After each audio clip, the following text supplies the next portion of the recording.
আসসালামু আলাইকুম ওয়া রাহমাতুল্লাহ। যারা আমাদের ভিডিওটা দেখতে পারতেছেন তারা খুব ভাগ্যবান, কারণ আল্লাহ তাআলার পবিত্র কোরআন থেকে তারা এখন একটা আয়াত শুনতে পারবেন।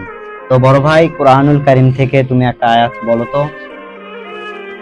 বিসমিল্লাহির রহমানির রহিম ফাসাব্বিহ বিহামদি রাব্বিকা ওয়াস্তাগফির ইন্নাহু কানা তাওয়াবা। ছোট ভাই আয়াতের অর্থটা বলো তো ভাই। তো বড় ভাই আমাকে এই আয়াতের অর্থ বলতে বললো। তো এই অর্থ বলার আগে সকলকে আমি কিছু বলতে চাই। তো আমি শারীরিকভাবে প্রতিবন্ধী, চলাফেরা করতে পারি না, আমার পা ভেঙে গেছে। তো এই আমাদের ইসলামিক ভিডিওগুলো সকলেই সবার মাঝে শেয়ার করে দেবেন। তো আল্লাহ তাআলা পবিত্র কোরআনুল কারিমে এটাই বলেছেন যে, হে আমার বান্দা, হে আমার বান্দি, তোমাদেরকে পৃথিবীতে আমি পাঠিয়েছি।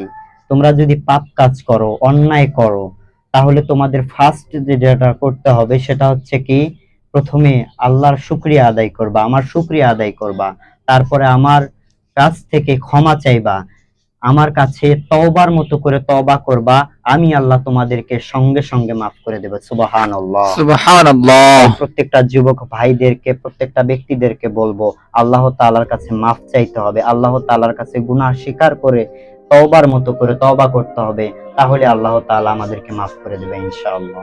ইনশাআল্লাহ।